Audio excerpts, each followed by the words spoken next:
Chúng tôi sẽ tiếp xúc với một cựu phóng viên chiến trường, bà Sarah. Can you introduce a little bit about yourself, Sarah?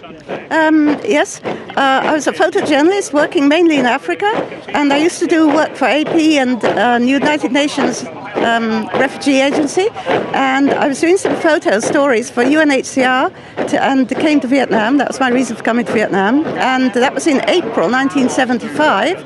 And then, very fortunately, I was taken on by Associated Press, and I stayed from 1975 until September 1975, and it was a remarkable and interesting time.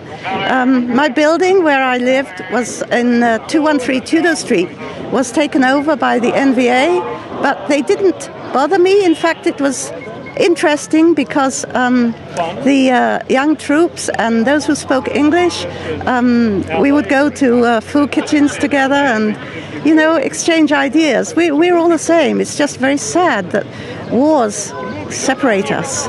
And coming back here again is just amazing, absolutely amazing.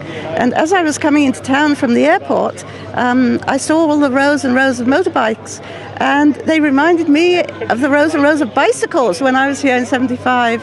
And I saw hope and perhaps, you know, enjoyment and looking forward in people this time, whereas, of course, initially in 75, at the end of the war, obviously there was a lot of fear.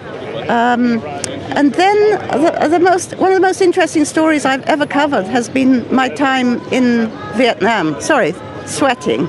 And it was, I think, remarkable, or it's not remarkable, it shouldn't be remarkable, that we all have the same aspirations, whether you're a soldier on which side.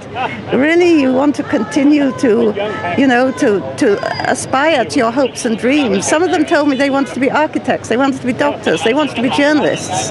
These were people who were with the NVA.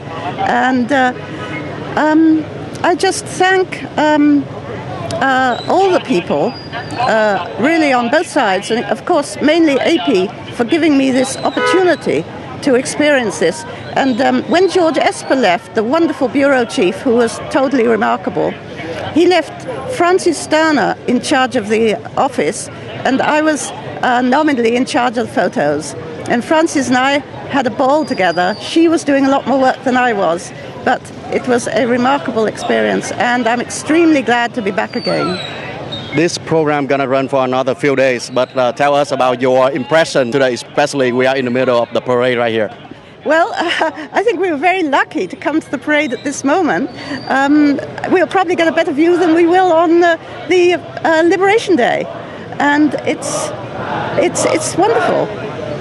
And I'm very impressed by what I'm seeing in Ho Chi Minh City now, and I'm hoping that the conflicts, the dreadful conflicts we see in much of the world, like the Arab Spring, that perhaps one day they will be able to find the type of unification that we see here.